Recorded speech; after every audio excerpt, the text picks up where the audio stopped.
This April 14th, Count Dracula will be back on the big screen, in the movie, Renfield. Sorry to interrupt. Are you okay? I need to get out of a toxic relationship. The comedy horror follows the story of Renfield, played by Nicholas Hoult, as he grows tired of working for his demanding boss, Dracula, played by Nicolas Cage, and tries to escape from his clutches. Renfield is a Universal Pictures production directed by Chris McKay, and the script has been written by Ryan Ridley of Rick and Morty fame. Hi! Are you here for the meeting? Well, come on! No! No! I am Dracula. Okay, obviously we're dealing with a little bit more than just narcissism here. 9 facts you probably didn't know about the Renfield movie.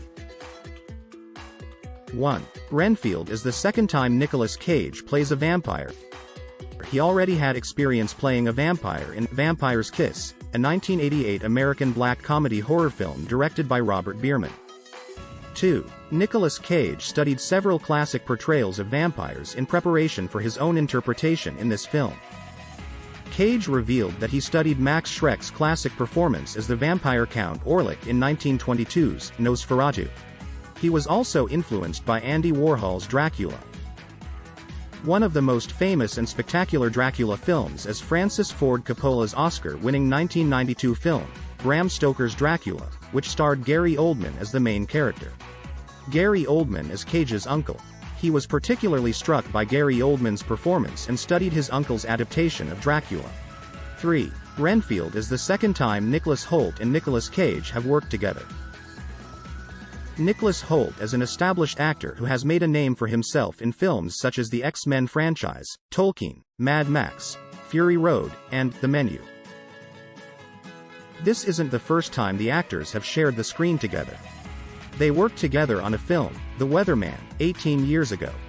Hoult recalled how the two met in the director's office weeks before filming Renfield started, and Cage already knew all of his lines and how to interpret scenes. Hoult found Cage's levels of preparation and dedication to the craft truly remarkable. 4. Chris McKay wasn't the original choice to direct the film. English filmmaker Dexter Fletcher was first selected to direct Renfield. Prior to Renfield, Fletcher directed Rocketman and Eddie the Eagle. In the end, the director decided to pursue the opportunity to direct The Saint, reboot and drop out of Renfield altogether. McKay entered negotiations for the vampire film as director and producer in April 2021 before ultimately signing on. McKay has shown his versatility as a filmmaker, from the animated Robot Chicken and the Lego Batman movie to the sci-fi film The Tomorrow War. 5. How the failure of the Dark Universe helped Renfield. The Dark Universe was a planned series of monster films that take place in a shared universe which were being developed by Universal Pictures. Plans for the shared universe were shelved following the failure of the first film in 2017, The Mummy, starring Tom Cruise and Sofia Boutella. As a result, it invited creators to pitch their visions and stories, hence where the initial idea for Renfield was born. 6. Robert Kirkman first pitched Renfield to Universal Pictures in 2019. Robert Kirkman is the co-creator of one of the most successful modern zombie comics, The Walking Dead, and the executive producer of its popular television show adaptation.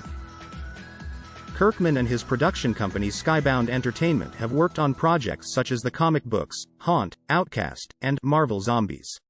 When Universal Pictures sought out creative ideas for potential Universal monster films, Kirkman pitched Renfield to the studio execs in 2019. 7. Chris McKay thinks Renfield is similar to Evil Dead 2. McKay noted that the film is tonally similar to Sam Raimi's Evil Dead 2, released in 1987. It was a controversial film and was never submitted to the ratings board due to the fear it would have received an X rating. Despite the comedic element present in the story, the blood and gore made executives uneasy about how it would be received. The ratings controversy aside, Evil Dead 2 catapulted the franchise to the next level and was well received by critics and fans. 8. Ben Schwartz was in awe of Nicolas Cage on set. Actor Ben Schwartz is the voice of Leonardo in Rise of the Teenage Mutant Ninja Turtles, and also voiced Sonic in Sonic the Hedgehog. He plays the character of Eddie Lobo in Renfield. Schwartz was awed by Cage's commitment and dedication to the work. For Schwartz, working with Cage was an absolute dream come true. 9. Chris McKay reveals the real theme of Renfield. On the surface, Renfield appears to be a covert commentary about toxic workplaces. However, Chris McKay explained that there's a bigger theme at play, and that's the issue of codependency. In the original Dracula by Bram Stoker, Renfield does his master's bidding as he believes Dracula will grant him immortality. While the Count does give Renfield some power, he never fully turns him as promised. Ultimately, Renfield has a crisis of conscience and defies his master, which becomes his doom as Dracula snaps his neck.